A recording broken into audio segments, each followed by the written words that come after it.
Alright, hello everyone, what is up? My name is Marshall, and today we are starting the season of this Hoffenheim career mode. Thank you guys so much for the support on the first season, and hopefully the second one can be just as successful. And now, obviously, there's a lot to do in this transfer window. First and foremost, we are losing 3 of our primary players on the bench: Sula, Amiri, and Rudy. Sula and Rudy purely for realism, as they have both signed for Bayern Munich in real life, and Nadim Amiri because he has requested a transfer. And I think that it's kind of realistic because he'll probably be sold sometime in the future. And so I'm just looking at all of these players here in our squad, and a lot of them in the reserves are also going to have to be sold pretty soon. Tamad is leaving. Terracino will probably leave. All of these players will have to leave because they're not good enough. They'll go out on loan. Some of them will probably get sold. Adam Shalai will be sold because he's not good enough. Cholak I'll probably sell. I don't think he has high enough potential.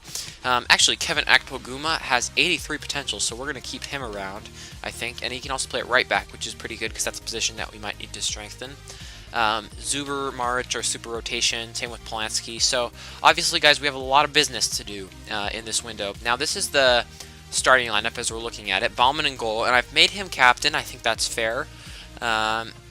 I think when Beck plays, he'll be captain. But yeah, Baumann's been around for a while now, and I think it's fair enough that he gets the armband.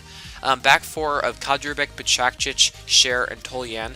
And I'm thinking, guys, that we probably need another center back because Sula's leaving. And so I think we'll get somebody who's just as good, if not better, than Niklas Sula, hopefully with the money that we get from him. And so I don't know who that's going to be.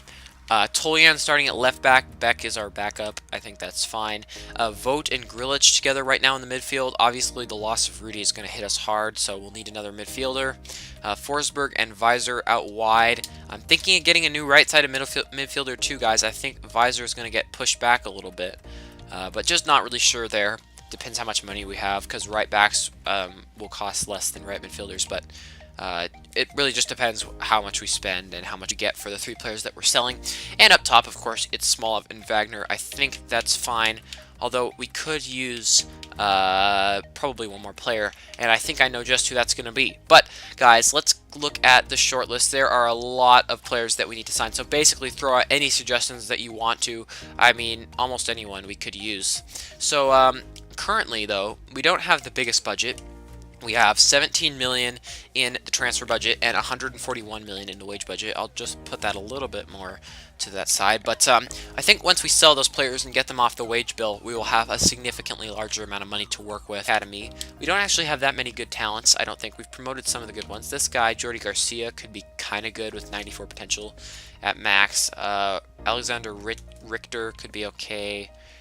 Bauer probably won't ever be that good. Stefan Brantz is actually going to get released. He's not going to be good enough. Alright, so Leverkusen wants 17 million for Andre Kramaric, and that's not going to happen, but it's pretty close. We'll go up to 10.5, I guess, or sure, we'll go up to 10,220,000 because that's why I accidentally pressed.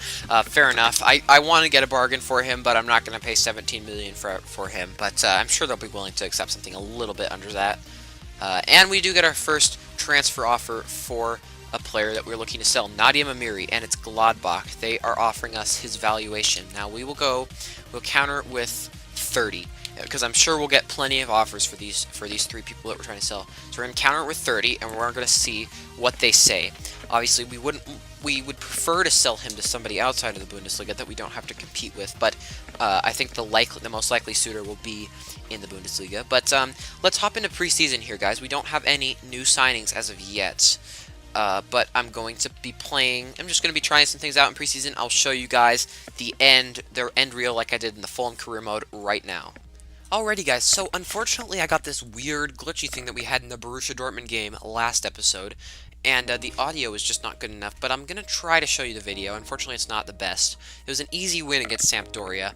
I started out with that Mitchell Weiser wonder strike. I started him at right back, and I was pretty happy with that. I thought he was quite good back there.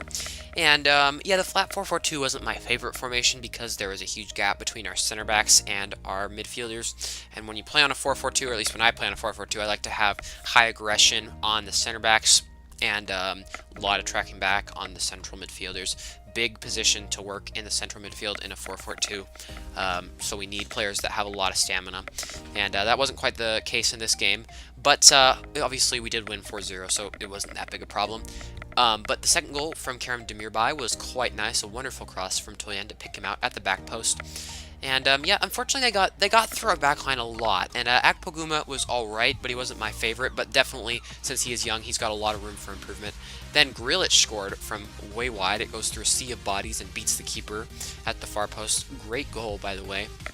Great goals, all of them in this game, and then this one is the pick of the bunch. Unfortunately, you can't really see that, but Cholak, who came on, wearing this shirt number 9, I don't really know what that was about, but yeah, he came on, he magged the defender with the turn, and great turn through the defender's legs, and he just slotted it past the keeper. So he is going to get another chance at this club. I was thinking we're probably just going to sell him right away, but that's not going to happen. As you can see there, they had 8 shots, but only 1 was on target, so players like Fabio Quagliarella will want to do a lot better in the season, because they did create a few good chances in that game. So yeah, unfortunately the footage is all weird like this in this segment. It's not like that in the first one, and then as soon as we get back, it's fine. So I think it must have something to do with my computer and Elgato itself. But as you can see here, once we got back, we had a few transfer offers. I gave Marko Maric, the backup keeper, another contract, and so he has extended it, and we got a few offers for our star players, but I rejected both of them. One for Smolov, one for Baumann, but both of those were rejected.